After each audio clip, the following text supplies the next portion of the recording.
नमस्कार। हिंदी साहित्य और सृजन में आप सभी का स्वागत है।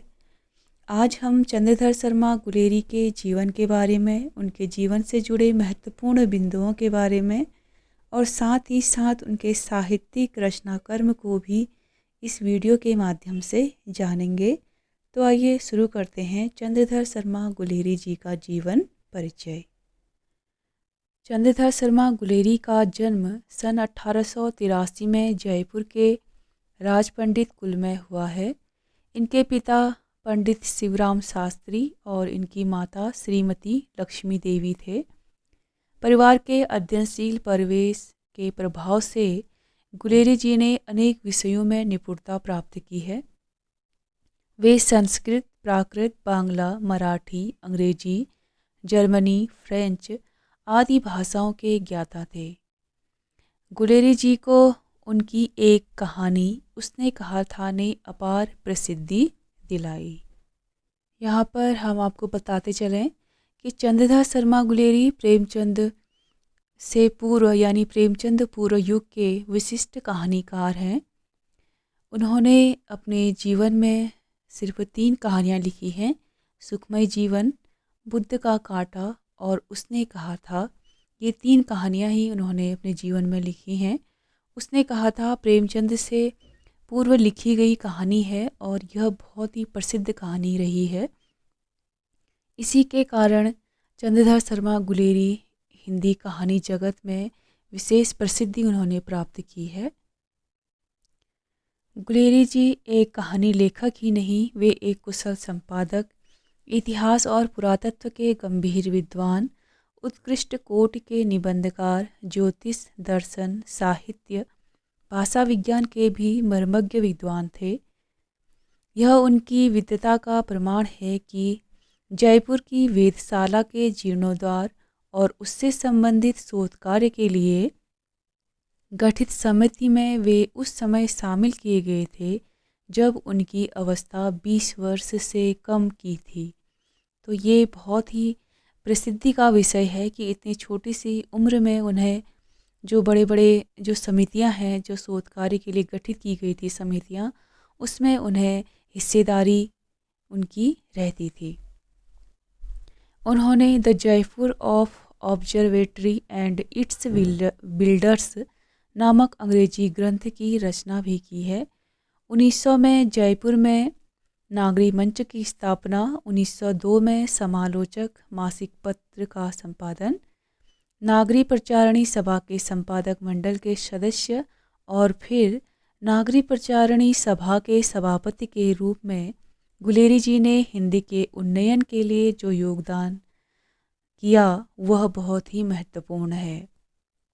गुलेरी जी ने अजमेर के मेयो कॉलेज में संस्कृत विभागाध्यक्ष के रूप में और काशी हिंदू विश्वविद्यालय के प्राच्य विद्या विभाग में प्राचार्य और इसके उपरांत मनीन्द्र चंद्रा नंदी पीठ के प्रोफेसर के रूप में अध्यापन किया है। तो ये गुलेरी जी के विभिन्न कार्य क्षेत्र हैं जहाँ रहकर उन्होंने साहित्य की सेवा की है। मात्र 29 वर्ष की जीवनावधि में गुलेरी जी ने कई कहानियों, आख्यानों, वैचारिक ललित निबंधों, शोध पत्रों आदि के माध्यम से समकालीन समाज के विविध रूप, धर्मों, पुरातत्व, इतिहास, भाषा शास्त्र जैसे विषयों पर अपनी लेखनी चलाई है। उन्होंने प्रचुर निबंध लिखे हैं जिनमें सैसुना की मूर्तियाँ, देवकुल, पुरानी हिंदी, विक्रमोर्वशीय की मूल कथा, संगीत, कछुआ धर्म, आँख, मोरेसी, मोही कुंठाव, धर्म संकट, जोड़ा हुआ सोना, शिक्षा के आदर्शों में परिवर्तन, डिंगल, पुरानी पगड़ी आदि उल्लेखनीय निबंध हैं। तो ये समय समय पर गुलेरी जी द्वारा लिखे गए उनके निबंधों के शीर्षक हैं। गुलेरी जी के निबंधों को 4 श्रेणियों में बांटा जा सकता है: साहित्यिक, सांस्कृतिक, सामाजिक और आलोचनात्मक। तो गुलेरी जी ने जितने भी निबंध लिखे हैं उनको इन्हीं 4 श्रेणियों में विभाजित करके उन्होंने अपने निबंध लिखे हैं। समसामयिक समस्याओं को लेकर लिखे गए उनके निबंधों की मुख्य विशेषता है कि वे सामाजिकों की चेतना को बड़े सशक्त ढंग से जागृत करते हैं। उनके निबंध एक ओर धर्म, पुरातत्व, इतिहास, भाषाशास्त्र जैसे गंभीर विषयों पर प्रकाश डालते हैं, तो दूसरी ओर काशी की नींद जैसे हल्के फुल्के विषयों पर भी।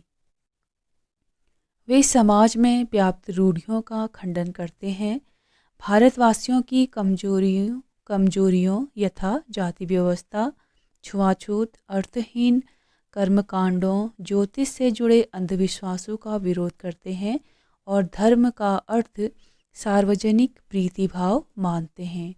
वे मानते हैं कि संकीर्ण धर्म शिक्षा समाज के बीच की खाई को चौड़ी करती है। लोक कल्याण, जन सेवा उनकी दृष्टि में धर्म का मूल है।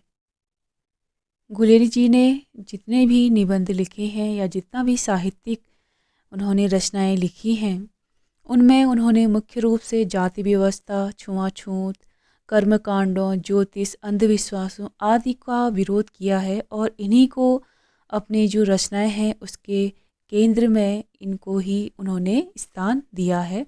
और इन सभी अंधविश्वासों को, समाज की जितनी भी बुराइयां हैं, जितना भी अंधविश्वास समाज में है, उसका उन्होंने खुलकर विरोध किया है। वे मानते हैं कि धर्म लोगों का कल्याण और जन सेवा ही धर्म है। संस्कृत के विद्वान होने के नाते गुलेरी जी की भाषा संस्कृत निष्ठ है, पर विषय और प्रसंग के अनुकूल भाषा का प्रयोग करना गुलेरी जी भली भांति जानते हैं। इसीलिए संस्कृत निष्ठ भाषा होने के बावजूद वे उर्दू, अंग्रेजी, पंजाबी आदि के शब्दों का यथास्थान प्रयोग करते हैं। मुहावरों का प्रयोग गुलेरी जी की भाषा को जीवंत बना देता है। उनकी भाषा कहीं कहीं पांडित्य प्रदर्शक भी हो जाती है, परंतु हिंदी भाषा और शब्दावली के विकास में गुलेरी जी के योगदान की उपेक्षा नहीं की जा सकती। नामवर सिंह हिंदी साहित्य के प्रसिद्ध आलोचक नामवर सिंह चंद्रधर शर्मा गुलेरी जी के विषय में लिखते हैं कि गुलेरी जी हिंदी में सिर्फ एक नया गद्य या नई शैली नहीं गढ़ रहे थे, बल्कि वे वस्तुतः एक नई चेतना का निर्माण कर रहे थे और यह नया गद्य नई चेतना का सृजनात्मक साधन है। तो ये पंक्तियाँ नामवर सिंह ने गुलेरी जी के लिए कही थी। तो आज इस वीडियो में हमने चंद्रधर शर्मा गुलेरी के संपूर्ण व्यक्तित्व और उनके कृतित्व पर बात की। उम्मीद करती हूँ आप इसे भली भांति समझ पा रहे होंगे। वीडियो पसंद आए या ये जानकारी आपको अच्छी लगे तो इसे लाइक कीजिए और अपने दोस्तों के साथ इसे शेयर भी कीजिए। और अगर आप हमारे चैनल में पहली बार आए हैं तो चैनल को सब्सक्राइब करना ना भूलें। वीडियो पूरा देखने के लिए आप सभी का बहुत बहुत धन्यवाद।